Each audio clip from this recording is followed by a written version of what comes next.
I thought that would be straightforward comparison.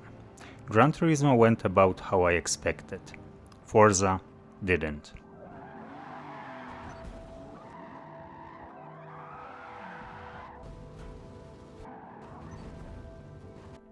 For this challenge I used the same stock BMW on Nürburgring Nordschleife in Gran Turismo 7 and Forza Motorsport.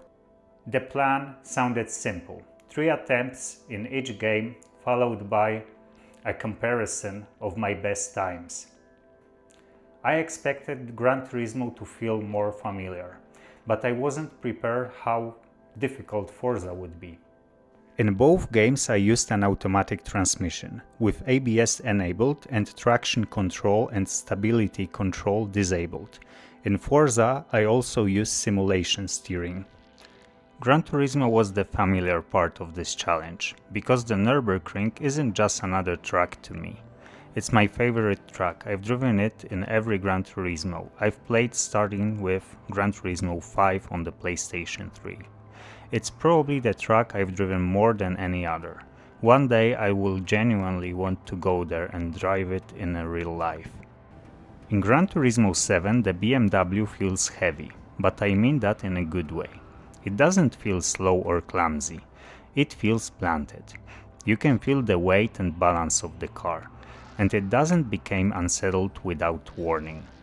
When the rear tires begin to lose traction, I can feel that exact moment and the grip starts to disappear. That gives me a chance to correct the slide or even hold a controlled drift. The DualSense controller helps with that connection. The adaptive triggers provide resistance when I accelerate and brake, while the haptic feedback communicates more of what the car and the road are doing.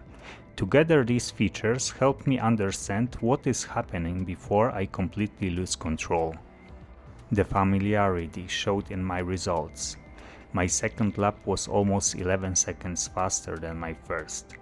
On the third lap I improved by another 2.5 seconds, bringing my best time down to 8 minutes, 4 seconds and 392 milliseconds.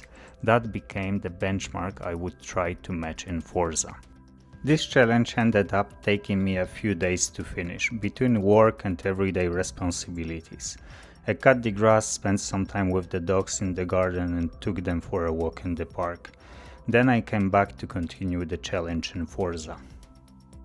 Okay, yesterday I set my benchmark in Gran Turismo. Today it's time for Forza. The same BMW, the same track, 3 attempts, but with a controller that I'm still learning. Let's see how close I can get. On the paper it was the same car and the same track. In practice it felt completely different. At first one small mistake would turn into a spin or a crash. I restarted so many times that I genuinely lost count.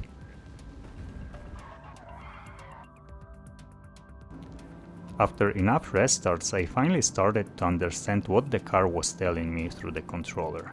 I could feel the drivetrain working through the vibration, especially every automatic gear change.